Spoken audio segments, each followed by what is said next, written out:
예레미야 26장 1절로 봉독하겠습니다. 유다의 왕 요시야의 아들 여호야김이 다스리기 시작한 때에 여호와께로부터 이 말씀이 임하여 이르시되, 여호와께서 이와 같이 말씀하시니라. 너는 여호와의 성전뜰에 서서 유다 모든 성읍에서 여호와의 성전에 와서 예배하는 자에게 내가 네게 명령하여 이르게 한 모든 말을 전하되 한마디도 감하지 말라. 그들이 혹시 듣고 각각 그 악한 길에서 돌아오리라. 그리하면 내가 그들의 악행으로 말미암아 그들에게 재앙을 내리려 하던 뜻을 돌이키리라. 아멘. 3절까지 봉독해 드렸습니다.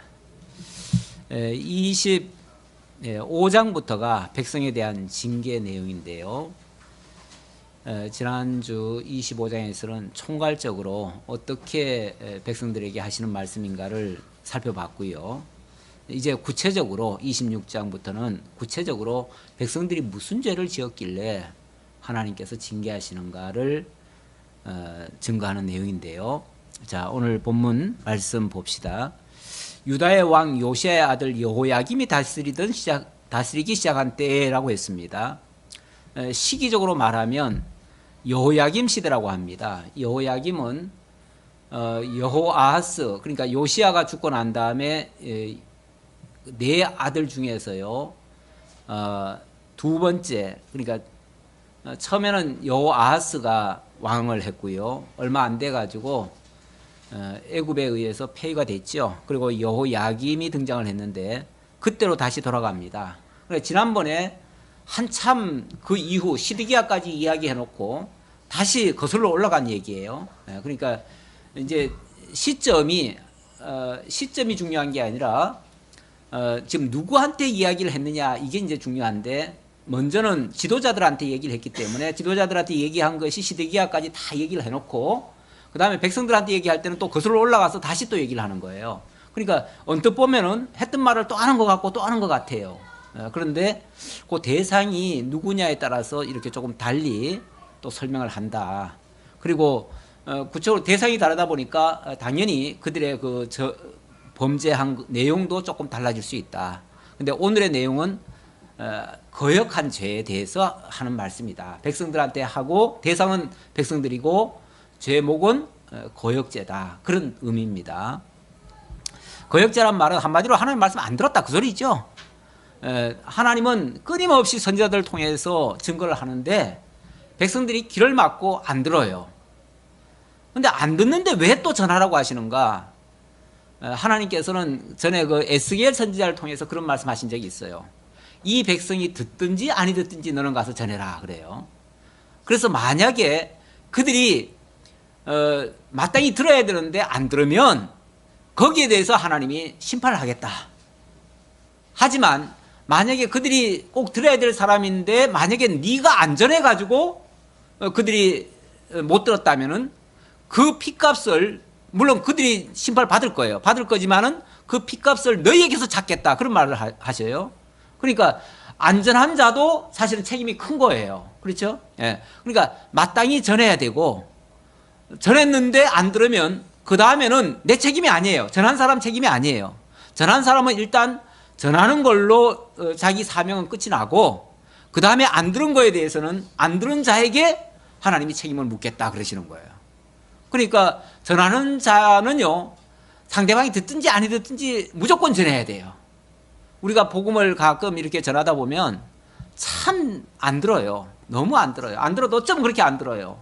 예. 그래서 한두 번 전에다가 그만 우리가 낙심이 됐죠. 이렇게 전해도 안 듣는 거를 전해서도 뭐하냐, 소용도 없는 거를, 괜히 우리 시간 낭비, 돈 낭비, 힘 낭비, 이러니까 에이 그냥 하지 말자. 그리고 그냥 우리가 포기하고 낙심하고 주저앉아 버려요. 그러면은 뭐 그들은 안 들었으니까 당연히 하나님 안 믿을 거고, 안 믿으니까 당연히 심판을 받겠지만은 거기에 대한 책임은 하나님께서 우리한테 묻겠다는 거예요. 왜? 네가 왜 안 전하냐는 거죠. 아니 전에도 안 듣던데요. 아니 듣든지 안 듣든지 그거는 그들이 알아서 할 문제고, 그들에 대한 거는 하나님이 심판할 거고, 너들은 왜 너들 책임을 안 했냐 이거지요. 그래서 우리가 안 한 거에 대한 책임은 하나님께서 우리한테 묻겠다. 그런 식으로 말씀하셔요. 그러니까 우리는 마땅히 또 전해야 될 사명이 있어요. 예, 듣든지 안 듣든지 전해야 됩니다. 여기 이제 본문에서도 그런 얘기를 해요. 예, 그 전하는데 뭐라고까지 전하라고 합니까? 예, 2절 끝에 보니까 내가 네게 명령하여 이르게 한 모든 말을 전하되 한마디도 감하지 말라. 한마디도 감하지 말란 말은요, 우리가 전하다 보면은 참 이런 소리는 전해도 괜찮지만은 이런 소리는 전하면 괜히 또 상대방이 또 발끈하고, 왜냐면 이렇게 전하다 보면은 상대방을 자극하는 말도 있을 수 있거든요. 좋은 말도 있지만은 그들이 듣기에 안 좋은 말도 있을 수 있어요. 그러다 보면은 우리가 괜히 이런 말은 전해야 되나 말아야 되나 하고 망설이다가 경우에 따라서는 아유, 듣기 싫은 소리는 뭐하러 전하냐, 듣기 좋은 소리나 하지. 그리고 우리가 임의로 알아서 판단해가지고 좋은 소리만 전하고 나쁜 소리는 안 전한다고요. 그런데 하나님은 뭐라고 그러시냐면은 하나도 감하지 말래요. 네 임의로 이거는 전해도 좋고 저거는 안 전해야 된다 이렇게 생각하지 말고, 그들이 듣든지 말든지 또는 그들에게 걸리든지 안 걸리든지 상관없이 너는 무조건 전해라, 그 얘기예요. 우리 선지자들의 입장은 참 때로는 난감해요. 난감하지만 그게 마땅히 전해야 될 입장이기 때문에 그러다 보니까 아무래도 좋은 소리보다는 나쁜 소리가 더 걸리죠. 원래 사람들이요, 좋은 소리는 그냥 흘려 넘어가요. 근데 나쁜 소리는 딱 걸려버려요. 걸려가지고 그거는 전체로 통틀어서 예를 들어서 좋은 소리 9개 하고 나쁜 소리 1개 했는데 듣는 사람은 어떻게 듣냐면은 9개 한 소리는 기억이 안 남아요.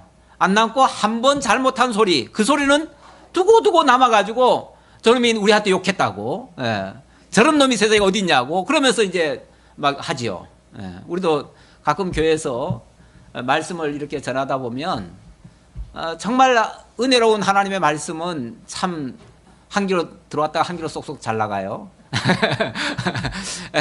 그런데 어쩌다가 하나 그냥 내 마음에 탁 걸리는 말씀이 있어요. 그런 말씀은 이거 세상을 하직할 때까지 떠나가질 않아요.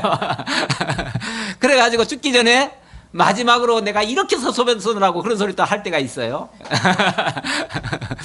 때로는 아니면 도저히 나는 너하고 같이 신앙 못하겠다 하면서 갈 때 그런 말 하고 떠나는 사람도 있을 수 있고요.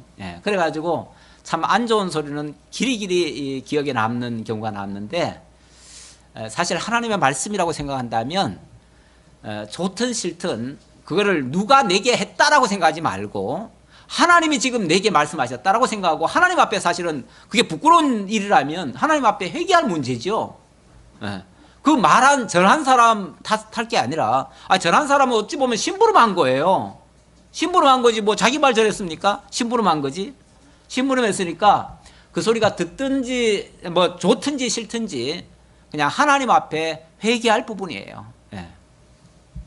그래야 되는데, 오늘 본문의 그 주제가 거역죄에 대한 징계니까 아무래도 이들은 그 말을 듣고 받아들인 것 같지를 않아요. 받아들이지 않고 그 말에 대해서 거역을 한 것 같아요. 그랬으니까 당연히 이런 징계 말씀이 나오겠죠. 3절입니다. 그들이 듣고 혹시 각각 그 악한 길에서 돌아오리라. 그리하면 내가 그들의 악행으로 말미암아 그들에게 재앙을 내리려 하던 뜻을 돌이키리라. 혹시 전했는데 만약에 그들 중에 혹이라도 느끼는 자가 있다면, 그 말씀을 듣고 어찌할꼬 하고 회개하는 자가 있다면, 다행히 10명 중에 1명이라도 만약 그런 자가 있다면 그 사람은 건질 수 있는 거죠.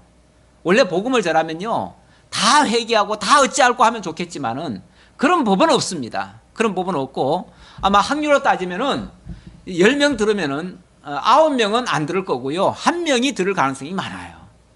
근데 그 1명이 사실은 하나님의 택한 백성이고, 하나님은 그 1명 때문에 나머지 9명이 그것 때문에 심판을 받더라도 하라는 거죠.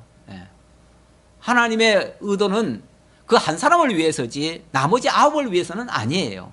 그러나 그 나머지 9도 또 들어야 되는 이유는요, 나중에 핑계하지 못하는 거죠. 나중에 가서 만약에 심판대 앞에 갔을 때 나는 못 들어봤는데요, 그런 소리 못하게 하려고 하나님이 다 듣게 하는 거죠. 듣게 하고, 너 이렇게 듣고 이렇게 거역했으니 너는 그렇게 진노받아 마땅하다 라고 하시는 거죠. 그렇게 하시려고 하나님 듣게 하시는데, 어쨌든 그래도 그 중에는 택한 백성이 있을 거니까 하라는 거죠. 사실 그것마저도 소망이 없다면 전하는 사람 맥이 다 풀리죠. 그렇죠? 예, 우리가 이렇게 수없이 전해도 대부분 다 흘러가지만 그래도 그 중에 하나는 걸릴 수가 있다라고 생각하면 그래도 되는 거죠. 예, 이번에 노회 갔더니 지방교회 어느 한 목사님이 거기도 이제 전도지를 한 1년 전에 한번 쫙 뿌렸대요. 뿌렸는데 정말 뭐 1년이 되도록 아무도 뭐 누가 들었는지 안 들었는지 뭐 반응도 없더래요. 예, 그런데 얼마 전에 이제 어떤 분이 오시더래요. 오시더니 수요일도 오고 나중에는 이제 등록까지 하더래요. 그래서 이분이 웬일이신가 해가지고 어떻게 알고 오셨나 하고 나중에 이제 물어보니까 아마 1년 전인 것 같은데 그분이 이제 어느 다른 지역에서 이사를 왔는데 전도지를 봤대요. 봤는데 전도지를 쭉 지금까지 뭐 수없이 들어왔을 거 아니에요. 수없이 들어온 거를 가지고 자기가 다 펼쳐놓고 비교를 했대요. 예. 비교를 해서 어디가 그래도 말씀이 있는 교회인가 이렇게 살펴보니까 그래도 우리 쪽 계통의 주보지는 전도지는 아무래도 말씀이 좀 있잖아요. 말씀이 있으니까 그걸 보고 여기가 그래도 좀 말씀대로 하는가 보다. 그래가지고 일부러 자기가 비교 삼아 그렇게 쭉 해보고는 물론 다른 데도 가보고 그리고 여기 와보니까 여기는 정말 말씀대로 하더라는 거죠.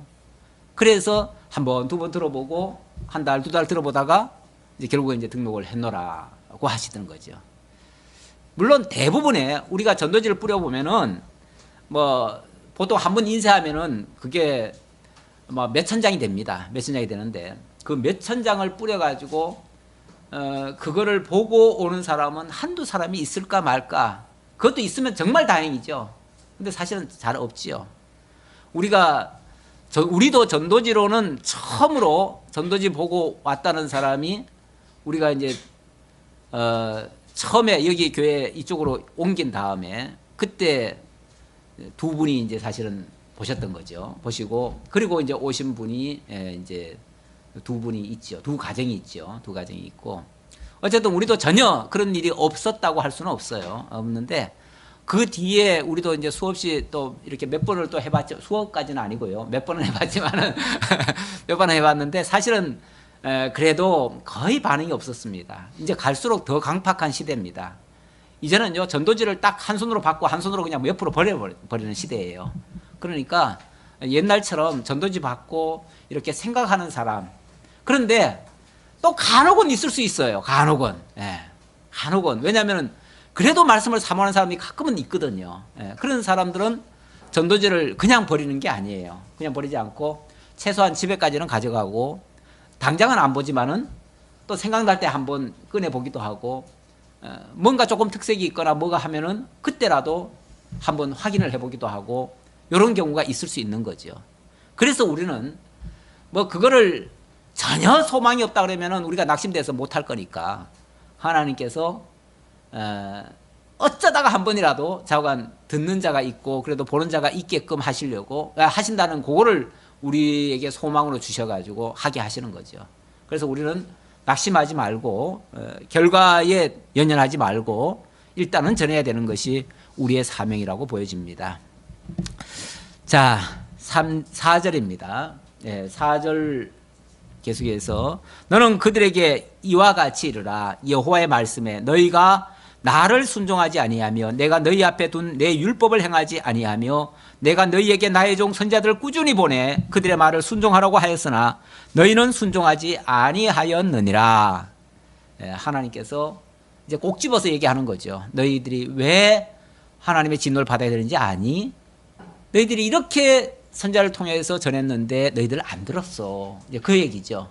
그 얘기를 하시는 거죠. 내가 이 성전을 실로같이 되게 하고 이 성을 세계 민족의 모든 민족의 저주거리가 되게 하리라 하셨느니라. 예레미야가 여호와의 성전에서 이 말을 하매 선지자들과 제사장들과 모든 백성이 듣더라. 선지자들과 제사장들과 모든 백성이 듣더라. 그 대상이 조금 넓네요. 어쨌든 모든 전 백성들한테 다 전했다 그 얘기예요. 다 전했는데 그 구체적인 내용이 뭐냐면 너희가 만약에 말씀을 안 듣는다면 이 성전을 실로같이 되게 하겠다. 이 실로라고 하는 것은 임시 성전이었죠. 임시 여호와의 그 회막이 있었던 자리죠. 있었는데 잠시 있다가 정착도 못하고 결국은 훼손돼 버리는 그런 장소였는데 아마 이 성전이 곧 흘려버릴 거다. 이제 그런 의미에서 이걸 갖다가 빗대서 얘기한 것 같아요. 그리고 이 조금 전에 이제 성전, 그러니까 성전도 회파되고 그 다음에는 또 성도 회파될 거다. 예루살렘 성전과 또 예루살렘 성, 또 다윗 성이죠. 다윗 성도 회파될 것이다라고 하는 말씀입니다. 그렇게 되어지면 세계 모든 민족의 저주거리가 될 것이다. 사람들이 그럴 거예요. 야, 뭐 한때는 굉장히 뭐 하나님이 함께 하셔서 대단하다고 그렇게 추앙하고 칭송하고 뭐 그러더니 에이구 너들도 별거 없구만. 너들의 하나님이 그거밖에 안 되냐? 이러면서 이제 조롱거리가 된다 그 말이죠. 예. 실제로 잘못한 것은 백성들이고 백성들에 의해서 하나님의 진노를 받는데 정작 그것의 그 조롱거리는 하나님을 향해서 그게 나타나는 거죠. 그래서 너희가 하나님의 이름을 모독받게 한다. 뭐 이런 표현도 있었죠. 다른 어떤 곳에 보면 우리의 그 신앙인답지 못한 모습 또는 그런 어떤 의식, 행동 이런 것들이 결국 하나님의 이름을 회방하는 결과가 되죠. 우리가 하나님을 빛내야 되고 하나님의 살아계심을 보여주고 하나님이 지금도 역사하고 있음을 알게 하는 것이 우리들이 해야 될 사명이고 우리가 드러내야 할 일들인데 우리의 행동이 만약에 그렇게 거기에 미흡하다면은 사람들이 아마 우리 모습을 보고 너들 하나님이 어디 있느냐, 너들 하나님이 있다면 이럴 수 있느냐, 네가 진짜 하나님 믿는 사람이냐 이런 식으로 욕할 때가 있죠. 저는 그 매스컴을 이렇게 보다 보면은 뭐 중요한 사건, 큰 사건이 터지고 나면은 꼭 보면은 거기에 뒤에 기독교인들이 연루가 되어 있어요. 아주 안 좋은 사건들마다 어떻게 이렇게 안 좋은 사건들이 일어날까? 도대체 이 사람은 어떤 사람이야? 하고 살펴보면은 믿는 사람이더라고요. 믿는 사람들. 그래서 꼭 그게 제일 부끄러워요. 어떨 때 보면은.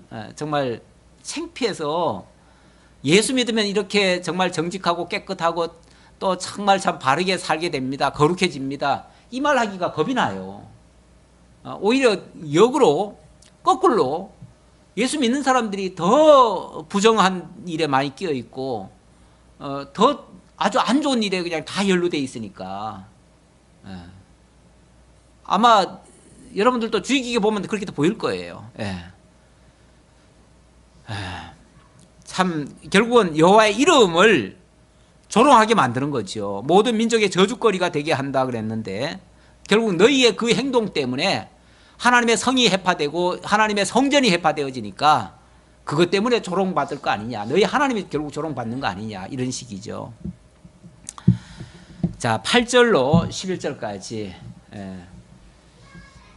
여기에 이렇게 예레미야가 하나님의 말씀을 정직하게 증거했는데 그 말씀을 들으면 참 좋겠지만 그 중에 일부라도 들으면 참 좋겠지만은 한결같이 다 대적을 하고 거부하더라 그 말이에요. 예레미야가 여호와께서 명령하신 말씀을 모든 백성에게 전하기를 마침에 제일 먼저 반응이 어디서부터 나옵니까? 제사장한테부터 나왔어요. 제사장들과 선자들과 모든 백성이 그를 붙잡고 이르되 네가 반드시 죽어야 하리라. 예레미야가 그 말씀을 딱 전하고 나오니까 등을 돌리는 순간 제사장 입에서부터 나오는 소리가 저놈은 죽여야 돼. 그 말이 나온 거죠. 거기에 다른 사람들도 옳소 하고 백성들은 죽여라 이제 하는 거죠. 그러니까 이 제사장들이 어떻게 보면 제일 앞장서서 예레미야를 죽이는데 앞장을 선 겁니다. 죽이려는데 앞장을 선 겁니다. 꼭 뭐가 보이죠?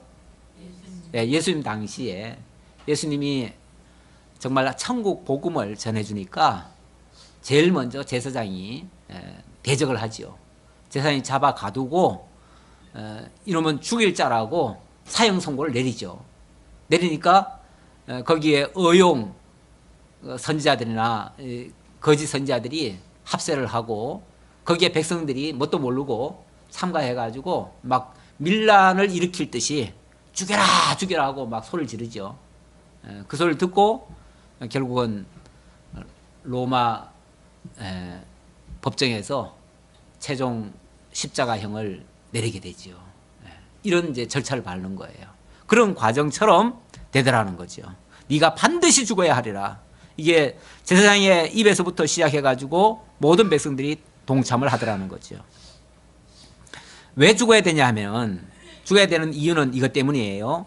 9절 어찌하여 네가 여호와의 이름을 의지하고 예언하여 이르기를 이 성전이 실로같이 되겠고 이 성이 황폐하여 주민이 없으리라 하느냐 하며 그 모든 백성이 여호와의 성전에서 예레미야를 향하여 모여드니라. 이제 이유는 뭐냐면은 이 성전이 이제 실로같이 된다 또는 이 성이 이제 회파될 것이다 이 말을 했다는 거예요. 그것도 여호와의 이름으로 그렇게 했다는 거예요. 여호와의 이름을 빙자해서 성전이 회파될 것을 말하니까 이거는 어찌 보면 성전 모독죄 또는 여호와 이름을 빙자했으니까 신성 모독죄 뭐 이런 이제 제목이 되는 거예요. 예수님 때도 마찬가지죠.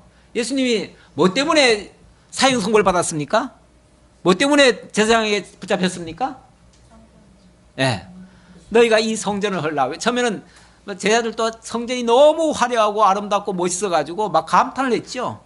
예수님 보세요. 이렇게 아름답습니다. 하기야 그 성전이 한 60년 정도 지어가지고 그 당시, 그러니까 예수님 당시는 40년 동안 지은 건데요.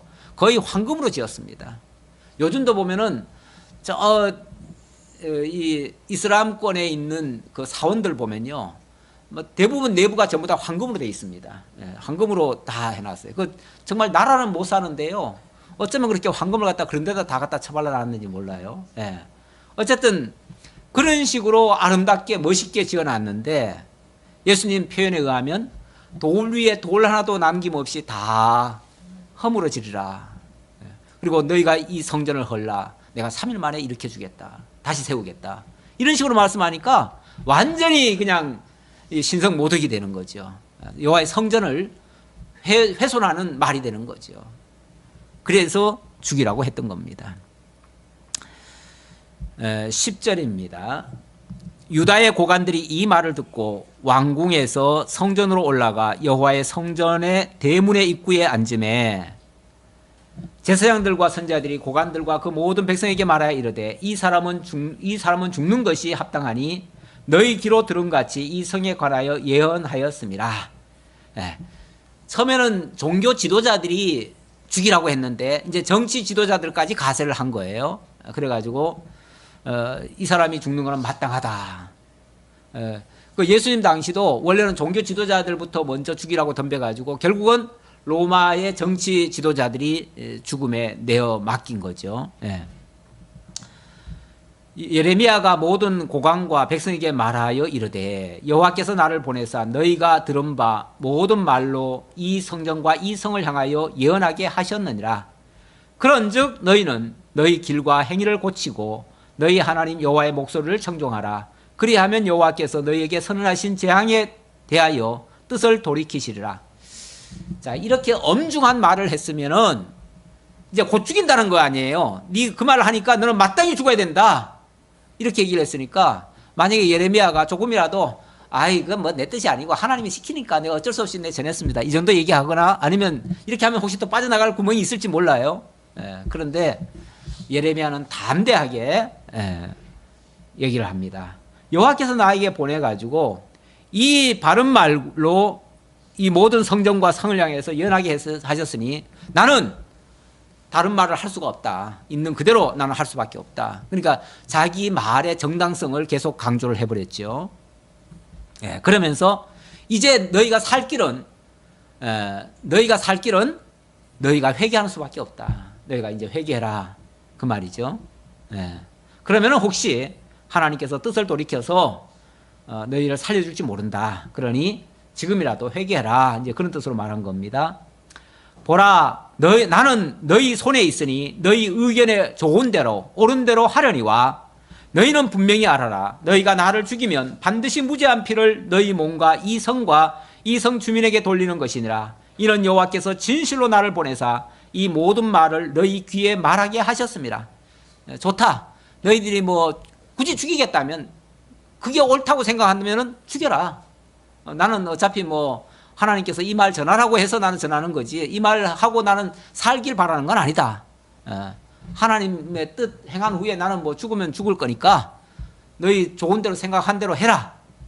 하지만 너희가 만약에 나를 죽인다면 그것은 분명히 무죄한 피를 흘린 줄이나 알아라. 결국은 죄인이 의인을 해친 거라는 것만 알아라, 그 말이죠. 그것만 알고 결국 그 죄값은 너희들이 당할 수밖에 없다라는 마지막 경고를 한 거예요. 자, 그랬더니 16절, 그 가운데 그래도 좀 뭔가 좀 의식이 있고 좀 깨어있는 몇 사람이 있었던가 봐요. 있어가지고 그들 중에 몇 사람은 예레미야를 이렇게 함부로 죽일 건 아니다라고 좀 반대 의견을 제시했던 것 같습니다. 그런 사람이 일부 있었습니다. 다가 그랬다는 게 아니고요. 16절, 고관들과 모든 백성이 제사장들과 선지자들에게 이르되 이 사람이 우리 하나님 여호와의 이름으로 우리에게 말하였으니 죽일 만한 이유가 없느니라. 가만히 얘기를 듣고 보니까 지금 이 사람이 자기 말을 한 게 아니잖아요. 자기가 지금 성을 저주하거나 자기가 지금 망한다고 하는 게 아니고 하나님의 말씀이 그렇다고 얘기를 하니, 그렇다면 이건 하나님께 책임을 돌리려면 돌려야 될 부분이지 이 사람을 지금 해야 할 부분이 아니라는 거죠. 이 사람을 해함으로써 해결될 문제가 아니라는 거죠. 그렇다면 이 사람을 무조건 먼저 죽이는 걸 하지 말고 정말 그 말이 사실인지 아닌지 먼저 확인을 해야 될 것이고, 일단은 그게 진짜 하나님의 말씀인지를 먼저 확인을 해야 된다. 이제 이런 식으로 누군가 이제 합당한 표현을 한 거예요. 사실은 예수님이 그런 말을 했을 때에 모든 사람이 막 다 죽이라 죽이라 하고 막 그렇게 했지만은 그 중에 몇 사람은 이 사람은 의롭다. 이 사람은 죽일 만한 죄를 찾을 수가 없다. 죽일 죄인이 아니다. 그렇게 변호한 사람도 몇 사람 있지요. 없는 게 아니에요. 있어요. 있는데 대다수는 그들의 말을 듣는 게 아니죠. 그럴 때는 또 민주적으로 한다고 다수의 의견을 듣죠. 그 다수의 의견을 들으면 다수는 누굽니까? 다수는 죽이라는 편이겠죠. 그러면은 이제 결국 죽을 수밖에 없는 거죠. 특히 다수가 죽여라 죽여라 하고 막 데모하듯이 하면은요, 이 정치 권력가들은요 제일 두려운 게 뭐냐면 이 데모하는 거 같은 겁니다. 이 밀란이 일어나는 거. 특히 이 시대는 물론 여기는 아니지만은요, 예수님 당시로 말하자면은 로마치아에 있었어요. 로마치아에 있었고, 지금 이때도 이 예레미야 이 시대도요, 지금 나라는 이름을 가지고 있었지만, 유다라고 하는 왕국을 가지고 있었지만 사실은 이미 애굽에 한번 졌고요. 그래가지고 애굽의 꼭두각시 왕이 지금 다스리는 중이고요. 또 그 다음에는 그게 또 빌미가 돼가지고 바벨론의 침공을 받아가지고 바벨론이 이렇게 세우는 그런 사실 꼭두각시 왕이 지금 다스리던 시대예요. 그러다 보니까 자주권이 없습니다. 어떤 뭐 그렇게 자기들 그 스스로 할 만한 그런 능력이 없어요. 그런 때예요. 그런 때이기 때문에 그럴 때는요, 제일 겁나는 게 뭐냐면은 백성들의 동료죠. 백성들의 동료를 겁을 내죠. 그러다 보니까 결국은 백성들의 의견을, 다수의 의견을 따른다. 백성들의 의견을 따른다기보다는 다수의 의견을 따르죠. 근데 백성들이란, 뭐 우리도 다 백성이지만은요, 백성들이란 사실은 이게 뭐 정확하게 뭘 깨닫고 한다기보다는 이렇게 뭐 바람에 많이 흔들려요. 다시 말하면 어떤 권력자가 어떤 목표를 가지고 뭔가를 주도를 하고 그렇게 선동을 하고 또 백성들에게 교육을 시키면요, 백성들은 아주 극명하게 그게 표시하지 않는 이상은 따라가게 돼 있습니다. 대부분. 그래서 그 민의가 왜곡이 되는 경우가 참 많습니다. 그래서 그거를 우리가 뭐 다수가 결정했다고 해서 다 옳은 것만은 아니에요. 그래서 경우에 따라서는 다수가 아닌 것이 오히려 옳은 경우도 꽤 많아요. 우리는 그래서 경우에 따라서는 아니어도 할 수 있어야죠. 아닌 거는 아니라고 얘기하고 맞은 거는 뭐 그거는 또 생명을 내걸고라도 또 지켜야 되고 그런 것이 우리들의 사실은 바람직한 자세인데 어쨌든 여기 상황은 지금 그렇다는 것을 이해하시고요. 자, 16절부터 19절까지 이제 일부가 그 부당함을 그 선지자를 죽이는 것은 부당하다고 이제 이야기를 하죠. 그러자 17절 그 지방의 장로 중 몇 사람이 일어나 백성의 온 회중에게 말하여 이르기를 유다의 왕 히스기야 시대에 모레셋 사람 미가가 유다의 모든 백성에게 예언하여 이르되 만군의 여호와께서 이와 같이 말씀하셨느니라. 시온은 밭같이 경작지가 될 것이며 예루살렘은 돌무더기가 되며 이 성전에 사는 산당의 숲과 같이 되리라 하였으나 유다의 왕 히스기야와 모든 유다가 그를 죽였느냐? 히스기야가 여호와를 두려워하여 여호와께 간구하며 여호와께서 그들에게 선언한 재앙에 대하여 뜻을 돌이키지 아니하셨느냐? 우리가 이같이 하면 우리의 생명을 스스로 심히 해롭게 하는 것이니라. 19절까지 이번에는 누가 등장을 했냐면 장로 중에 아마 이 사람이 상당한 지혜장 같아요. 그런데 이 사람이 갑자기 등장을 하더니 이렇게 얘기를 합니다. 사실 이런 예언은 하나님의 이름을 빙자해서 예언한 이런 예언의 형식은 이번이 처음이 아니다. 일찍이 히스기야 시대 때도 이런 예언이 있었다. 그런데 그때 히스기야 왕이 어떻게 대처했느냐? 히스기야 왕이 그렇게 말한 그 선지자를 죽였느냐? 아니다. 오히려 그때 히스기야 왕은 정말 통에 자복하면서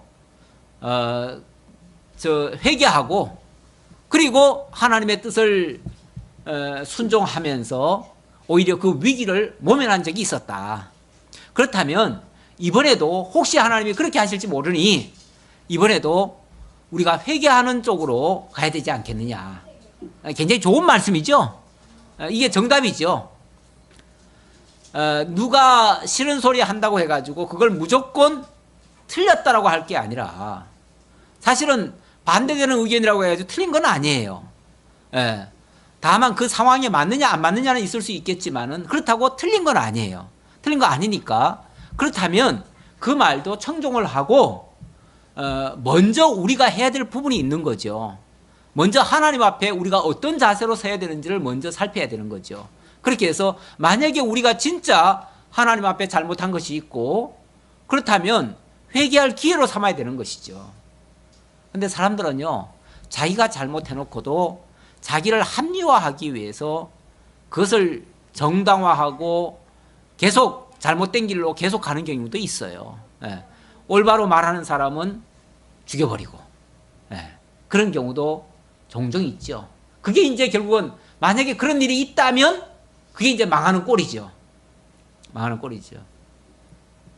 지난 정권에서 뭐 그런 일이 있었다고 그래요.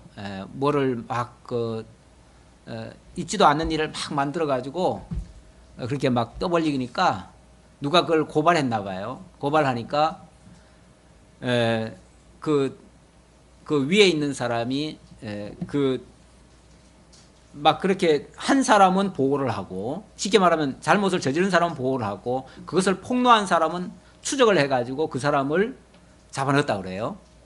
그래서 바른 소리 하는 사람은 집어넣어버리고 잘못하는 사람은 두둔을 하고 결국은 그게 이제 위에서부터 내려온 결과니까 그런 결과가 나오겠죠. 어쨌든 그런 식으로 한 것이 뭐 최근에 드러났다 그래요. 다시 말하면 옳은 일을 하는 사람은 죽여야 되고 잘못하는 사람은 보호하는 이 세상이 불의한 세상의 모습이 이제 그런 모습이죠.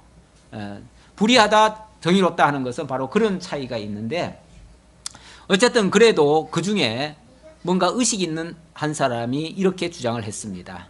이건 좋은 말입니다. 20절입니다. 그러면 이제 그 결과가 어떻게 되는가? 또 여호와의 이름으로 예언한 사람이 있었는데 곧 기럇 여아림 스마의 아들 우리야라. 그가 예레미야의 모든 말과 같이 이 성과 이 땅에 경고하여 예언하며 여호야김 왕과 그의 모든 용사와 모든 고관이 그의 말을 듣고서 왕이 그를 죽이려 하며 우리야가 그 말을 듣고 두려워 애굽으로 도망하여 간지라. 여호야김 왕이 사람을 애굽으로 보내되 곧 악볼의 아들 엘라단과 몇 사람을 함께 애굽으로 보냈더니 그들이 우리야를 애굽에서 연행하여 여호야김 왕에게로 그를 데려오며 왕이 칼로 그를 죽이고 그의 시체를 평민의 묘지에 던지게 하니라. 결국은 불상사가 발생했습니다. 무슨 불상사냐면은 예레미야가 지금 한 차례 이 성이 회파되고 예루살렘 성이 이렇게 무너질 것이다 라고 얘기를 했는데 이제 그걸 가지고 이제 옥신각신 이제 왈가왈부하고 있어요. 한편에서 약간 두둔하는 자도 있고 한편에서는 마땅히 죽어야 된다라고 강조하던 이제 찰나에 있었어요. 그런데 한 선자가 또 등장을 한 거예요. 한 선자 우리야라고 하는 선자가 등장을 해가지고 이 사람이 무슨 말을 했냐면은 예레미야하고 똑같은 소리를 한 거예요. 똑같은 소리를 해가지고 이 성은 반드시 회파될 겁니다. 이제 확정적으로 이제 얘기를 해버린 거예요. 확정적으로 반드시 회파될 겁니다. 그리고 이제 우리는 이제 곧 망할 겁니다. 이런 식으로 얘기를 해버렸어요. 그랬더니 왕이 이번에는 그 바른 소리 중간에 잠깐 했는데 그 소리는 이제 완전히 묵살을 해버리고 저는 죽여라 버려라 그러는 거죠. 그랬더니 이 사람이 죽을까봐 겁이 나가지고 그 말을 해놓고는 주랭랑을 쳤어요. 어디로 쳤냐면은 애굽으로 도망을 가버렸어요. 아예 멀찌감치. 애굽 도망가면은 안 죽을 줄 알고 도망갔겠죠. 자관 그 말만 해놓고는 애굽으로 도망을 갔는데 왕이 어떻게 명령을 했냐면 애굽까지 쫓아가서 그럼 반드시 잡아와야 된다. 그래가지고 애굽까지 쫓아가서 잡아와가지고 왕 앞에 대령을 시켜놓으니까 왕이 그 자리에서 그냥 목을 쳐버리는 거죠. 그래가지고 그 우리야 선지자는 그냥 죽었어요. 자, 예레미야와 우리야 무슨 차이가 있죠? 똑같죠? 똑같은 거죠. 똑같은 건데 어떻게 보면은 뒤에 한 번 더 말하는 사람이 재수가 없었던 거죠. 인간적으로 말하면 그런 거죠. 어쨌든 똑같은 소리를 했는데 하나는 죽었어요. 하나는 죽고 하나는 예레미야는 다행히 안 죽었어요. 예레미야는 안 죽고 우리야는 죽었어요. 똑같은 말을 했는데 어떻게 무슨 차이가 있을까요? 두 사람과? 두 사람은? 뭐 굳이 여기서 차이점을 발견하자면은 우리야는 같은 말을 했지만 그 말 해놓고 뭐 했어요? 아니죠. 안 죽으려고 도망갔지. 우리야는 안 죽으려고 도망을 갔는데 죽임당했고 예레미야는 죽이려면 죽여라. 그리고 그 자리에서 그냥 버팅기고 있었지요. 그랬더니 못 죽인 거예요. 또 다행히 옆에서 두둔하는 사람도 좀 있었고 뭔가 좀 이렇게 경계를 주는 사람도 있었고 그러니까 어찌 보면 담대했던 예레미야한테는 손을 못 대고 약간 막 두려움에 하나님 말씀을 안 전할 수는 없고 전해놓고는 살겠다고 도망간 우리야는 죽임을 당했어요. 차이가 있다면 그 정도 차이가 있어요. 어쨌든 이렇게 바른 소리 한다고 하는 거는요 죽을 죄에 해당되는 거예요. 그 왕들의 입장에서 봤을 때는 왕의 입장에서는 왜냐하면은 자기가 지금 나를 다스리고 있는데 지금 어떻게 해서든지 나를 살리려고 하는데 지금 망한다 소리 하니까 기분 나쁘죠. 어쨌든 그런 결과가 만들어졌습니다. 그럼 예레미야는 어떻게 됐는가? 지금 뭐 완전히 살벌하지요. 뭐 애국까지 쫓아가 가지고 잡아다가 죽여놓은 판에 뭐 예레미야라고 사실은 안전하다는 보장은 없습니다. 없는데 그래도 하나님께서 보호를 하셨어요. 24절 사반의 아들 아이감의 손이 예레미야를 도와주어 그를 백성의 손에 내어주지 아니하여 죽이지 못하게 하니라. 그래도 예레미야는 아주 누군가 보호해준 사람이 있었어요. 이제 우리가 그 신학적으로 얘기를 하자면 한 사람은 그거 전하고 죽는 게 사명이죠. 그렇죠? 그래서 그거 전하고 장렬하게 죽임 당한 것이고 예레미야는 앞으로 좀 더 전해야 될 일이 남아가지고 하나님이 좀 더 전할 일이 있어가지고 그래서 아직 사명이 덜 끝났기에 조금 더 살려두셨다고 봐야죠. 물론 예레미야도 나중 가면 또 죽습니다. 맹 죽어요. 죽지만은 아직은 아니었다 그 말이죠. 예. 그래서 선지자의 삶이란 사실은 그 진리를 전하고 하나님 앞에 가는 것이 선지자들의 사실은 그 사명이기도 해요. 그래서 뭐 먼저 죽었으니까 내가 아까 그냥 재미삼아 그 재수가 없었다 그런 표현을 썼지만은 사실 그렇게 표현할 건 아니죠. 전혀 그런 건 아니고. 어쨌든 예레미야에게는 하나님께서 좀 더 할 일이 더 남았기에 더 기회를 더 주신 것이라고 볼 수 있고요. 또 만약에 이게 이제 영적으로 말하자면요, 우리 예수님이 그런 일을 하시잖아요. 예수님이 죽으시고 3일 만에 부활하시잖아요. 어찌 보면 그 구약의 그 믿음의 사람들, 구약의 그 제물을 드릴 때도 보면은 2마리 짐승을 잡아가지고요, 한 마리는 죄는 똑같이 이렇게 지우는데 한 마리는 죽게 하고 한 마리는 뭐 합니까? 살려 보내죠. 살려서 멀리 보내죠. 이런 일을 하시는데 이런 것들이 가리키는 의미는요, 장차 의로우신 그리스도께서 죄에 대해서는 죽으시고 의에 대해서는 살아나실 것을 예표적으로 보여주는 사건이기도 해요. 그런 것들을 실물로 이렇게 보여주려니까 한 사람이 죽은 상태에서 살아나긴 할 수 없잖아요. 그건 예수님만 하시는 일이니까, 고유한 일이니까. 그래서 그 이전의 사람들에게는 똑같은 일을 하면서도 한 사람은 죽고 한 사람은 사는 걸로 그렇게 이제 보여주는 모습이기도 하죠. 아버지 하나님 감사합니다. 우리에게 언제나 올바른 길을 걷게 하시고 하나님의 뜻을 따라 살게 하시려고 오늘도 이 성경 말씀을 통해서 하나님이 섭리하신 그 뜻을 깨달았습니다. 아버지 하나님, 우리 생각을 앞세우지 말게 하시고 이 땅의 것을 먼저 생각하지 않게 하시고 저 영원한 하나님의 것을 생각하며 하나님의 뜻을 살피고 하나님의 인도하심을 깨닫고 이해할 줄 아는 정말 믿음 있는 사람들 다 될 수 있도록 함께해 주옵소서. 다시 만날 때까지 하나님 건강하게 지켜주옵시길 원하옵고 예수님의 이름으로 기도하옵나이다. 아멘.